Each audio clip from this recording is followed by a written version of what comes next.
Howdy everyone, I'm super excited to be talking to y'all today. Today we will be covering different types of communication styles and understanding how we communicate with others. So first off, howdy, my name is Sarah Macias and I am a senior chemical engineering major from San Antonio, Texas. I am a student that loves music and baking and I am super excited to be able to talk to you about this topic today. So I will also let Gabby introduce herself. Thanks, Sarah. So, howdy, everyone. My name is Gabby Hernandez, and I am a senior chemical engineering major, graduating this May. And I love Asian food, The Bachelor, and doing paint by numbers. So, if you are interested, especially in The Bachelor, definitely let me know because I'd love to talk about it. Okay, so to start us off, we need to understand why it's important to understand how we communicate. So, to effectively communicate, we must realize that we are all different in the way we perceive the world and use this understanding as a guide to our communication with others. And as leaders, it's important for us to understand how managing different communication styles is important to ensure success for our team and to ensure their productivity. A team is made up of unique individuals who all have their own way of communicating. So, our job as leaders, whether it be as a SWE officer or even just on a committee, or even if going up into the professional world, just practicing engineering, understanding communication styles is super important to your success in working in an effective team. So there are four styles of communication, and they are passive, passive-aggressive, aggressive, and assertive. And we will go over all four of them, as well as do a few reflection exercises for you to better understand how you communicate and how you can better identify how your team communicates. So the passive communication style is associated with those who agree with whatever in the group wants. They just want to keep the peace. They avoid conflict by keeping their opinions to themselves. They're easy to get along with, but they have this inability to say no.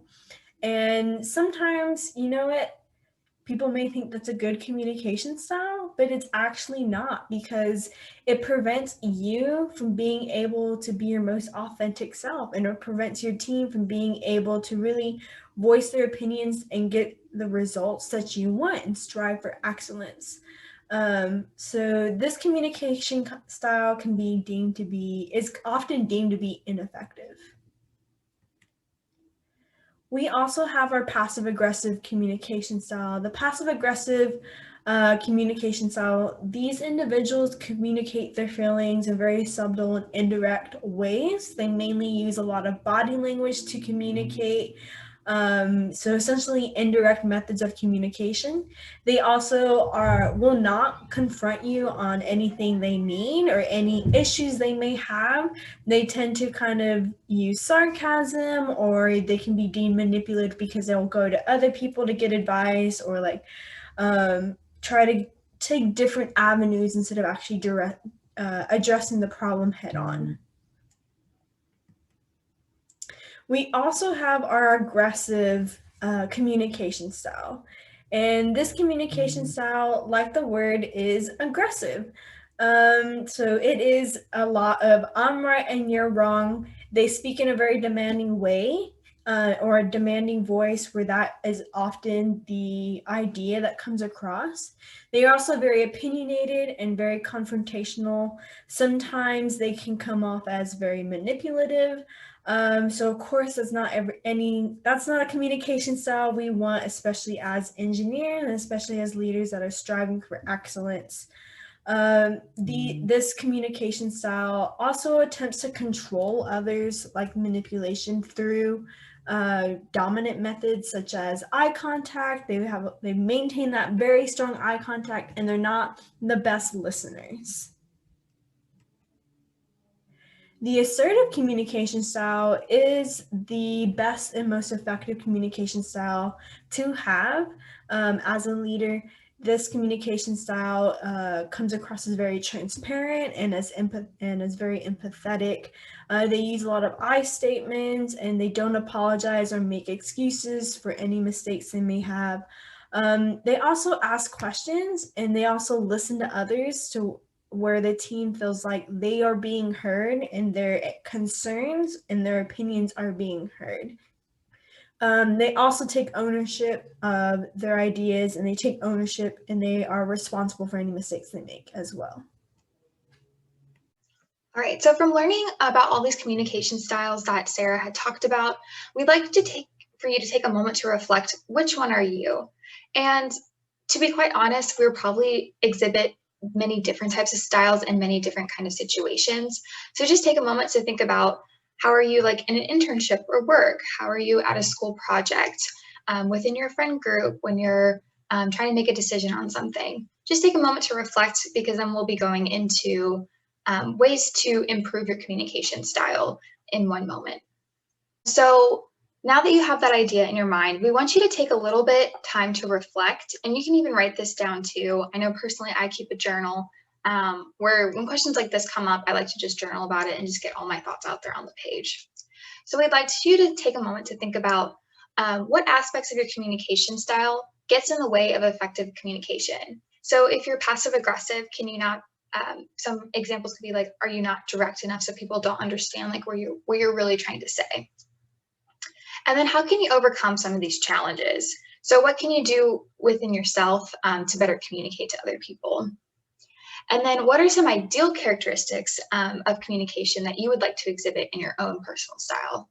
So we'll give you a moment to go ahead and take a minute and reflect that. So you can go ahead and pause the video. All right, so here's some ways for you to improve your communication.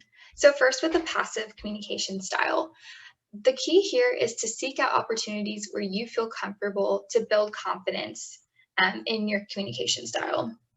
So basically seeking out opportunities where you can build that courage to speak up. So this can take the form of seeking out personal meetings where everyone else's voice is not in the room and you're not having to, focus on so many different people.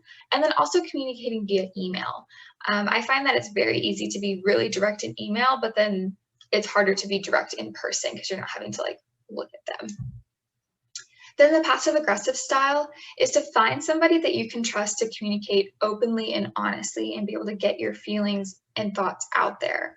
And then also be open to asking for feedback to ensure that you're actually speaking directly to them. And because you're, again, in that safe space, they will give you the feedback that you need to improve. And then for the aggressive communication style, one thing that's really helpful for this style in particular is to study techniques that are more positive. So like positive encouragement. Hey, you did a great job today, instead of, being too, I guess, aggressive or direct. And then also, a lot of times this style could come from being kind of like stressed out. I know like when I'm stressed out, I can kind of exhibit this style a little bit. And so just finding ways in your life to reduce stress, have that balance, practicing mindfulness. So now we're going to discuss communicating with others who have these styles, because even if you work on yourself and you're such an effective communicator, it doesn't mean everyone else will. So we're going to have another moment of reflection. So just take a moment to think about a particular project or work team that you've been on. And so what are some communication styles that you noticed in that team, like between the four that we mentioned? And then so what are some communication techniques that hindered the group from communicating effectively? And then also think about, on the flip side, what communication techniques were helpful for communicating effectively. And then think about ways that you could have handled poor communication from others in relation to the various communication styles. So just go ahead and pause the video and think about this for a moment. All right, so here's some more tangible ways of how to handle other communication styles, because I promise these are all in the workplace. So for the passive one, again, kind of on the flip side, initiate those one-on-one conversations so you can get what they're actually thinking and feeling. And this is especially good if you eventually go into management. That way you know that your employees thoughts and feelings are heard. And just pointedly ask for ideas and opinions. Like, don't beat around the bush, be direct with them so they'll be direct with you. And then also use like more broader language and questions that encourage an in-depth response.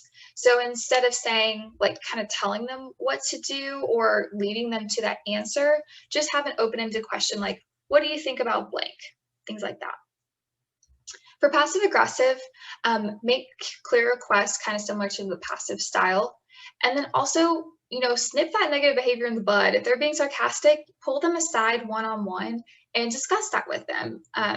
Because I'm sure that they would really appreciate you pointing that out to them, because that's hindering the rest of the group.